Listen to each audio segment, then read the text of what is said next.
Invite viewers to post their location and local time. He always likes to know who's out there listening, whether it's morning coffee in Seattle or midnight tea in Singapore. The sky over Willow Creek is that bruised purple that makes you check the weather app even though you already know it's going to pour. Ethan's suitcase handle creaks in his grip as he stops halfway up the driveway, staring at the woman lounging in his chair like she's auditioning for a wine commercial no one asked for. Burgundy silk robe, his late wife Laura's, wrapped around her shoulders, glass of red balanced like a crown jewel. Victoria Hale, HOA president, queen of petty fines, and evidently squatter of the month. Behind her, sliding doors gape open to reveal his leather couch, his espresso machine, his bottle of Macallan half empty, the one he'd been saving for a rainy day, which, coincidentally, is about 30 seconds away. Her guests, 2 men and a woman, don't recognize him yet. One man's barefoot on his ottoman, which feels like a crime in itself. He hits record on his phone, the red light blinking like a heartbeat. "Who's that?" one guest asks. "Nobody who belongs here," Victoria purrs without looking away from him, sipping slow enough to make historians still argue whether it's arrogance or just bad theater. She's done this before. Fined him for a Japanese maple, cited him for garbage bins sitting out 45 minutes too long. Little paper cuts meant to remind everyone she's in charge. A drizzle begins, the scent of wet asphalt rising, and her smile falters for just a second when he says, calm as a courtroom stenographer, "No, Victoria, you're the one who needs to leave." She's calculating, probably replaying his travel email in her head, the one that said June 1st, not May 15th. Inside smells faintly of garlic and rosemary, evidence of a meal he didn't cook. The suitcase he carries isn't clothes. It's a portable archive, encrypted drives, data logs, high-def footage, the kind of proof that makes lawyers whistle low. Weeks in Tokyo taught him patience, watching her on camera stir his pots, wear Laura's scarf, host dinner parties under string lights she didn't buy. He'd logged everything. Thermostat tweaks, fridge inventory, even the absurd smart toilet readings. Because the more she played house, the more she wrote her own indictment. And now, with thunder rolling close and his neighbor George's curtains twitching in silent solidarity, Ethan steps out from the oak's shadow into her kingdom. The first raindrop on his cheek feels like a starting gun. Her posture shifts, chin up, eyes narrow. "You're not supposed to be here," she calls. "Go ahead," he says when she threatens to call 911, and he means it.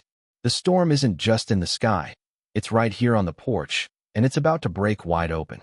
She dials fast, voice rising into that breathless, damsel in distress register, telling 911 there's a strange man on her property, suitcase in hand, threatening her. Ethan just stands there in the rain, phone still recording, letting every word wrap itself neatly into the file that will hang her later.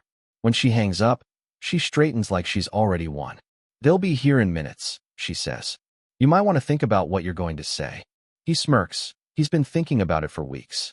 One guest shifts uneasily. Another mutters, "Wait, is he saying you cut him off?" She brushes it off, tries to paint him as drunk, which is rich considering he can name the exact bottle and date she poured it.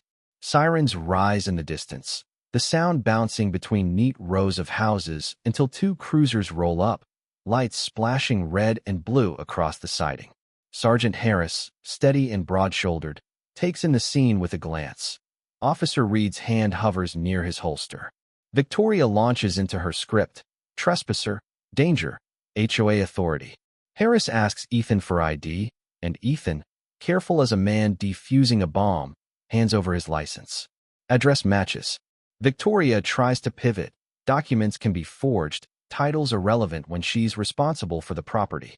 Historians still argue whether it's hubris or just HOA brain fog that makes her say it out loud. Ethan offers to prove ownership in 3 seconds, presses his thumb to the biometric lock, door clicking open like a mic drop. For the first time, she's silent. Then he drops the other shoe. He's got incontrovertible evidence of her illegal stay.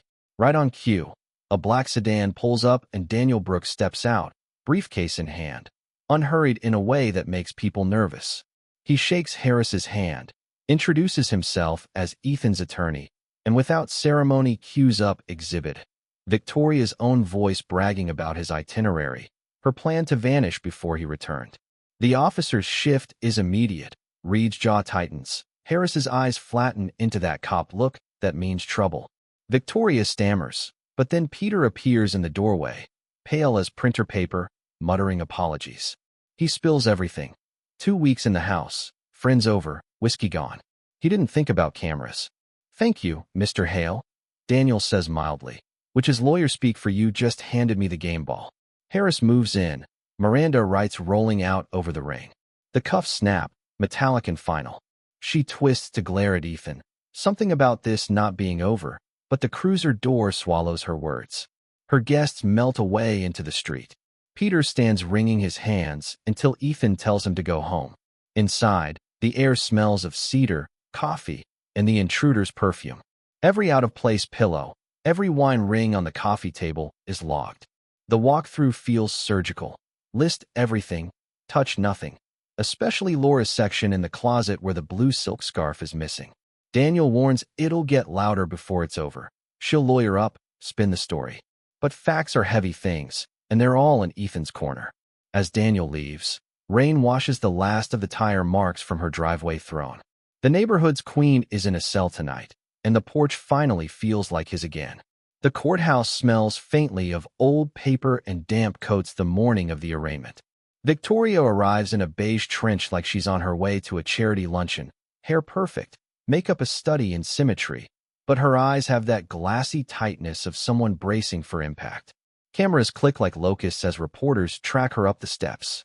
Inside, the charges sound almost theatrical when read aloud.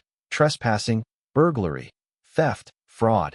Each one a bead on the necklace she strung herself.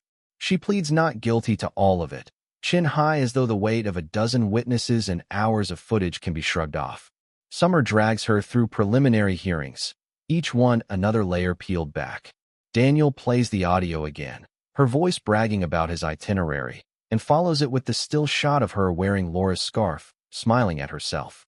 You can almost hear the collective inhale from the jury box. Peter testifies under immunity. The HOA board members vanish like a magician's dove. By trial, the media headline, "HOA president lived in neighbor's mansion while he was abroad," has made her infamous in 3 counties. Historians still argue whether it was the scarf or the cheap Chardonnay that really tipped public opinion. 3 hours of deliberation later, the verdict lands, guilty on all counts. 18 months in county jail, $42,000 in restitution, and a 5-year ban on HOA office. She stares ahead, unblinking, until the bailiff turns her toward the holding door. Then her eyes flick to Ethan, a wordless acknowledgement of defeat she'll never voice. The ripples in Willow Creek are instant. George is elected interim president without a single dissenting vote. The emergency key bylaw is gutted that night, replaced with rules so tight they could hold water. Neighbors who once waved from a safe distance now linger at the mailbox to apologize, to say they're glad she's gone. Civil damages strip what's left: house sold, storage unit contents, the silver Mercedes. She moves out quietly, and for the first time in months Ethan sleeps without checking camera feeds at 2 a.m. Autumn paints the streets gold and russet. Sometimes he catches himself glancing at the driveway, expecting that flash of silver, but the space stays empty. The house feels different, lighter, not just because she's gone, but because he took it back without losing himself in the process. On the porch before Thanksgiving, George drops by with bourbon. They clink glasses in the quiet, watching the last leaves fall.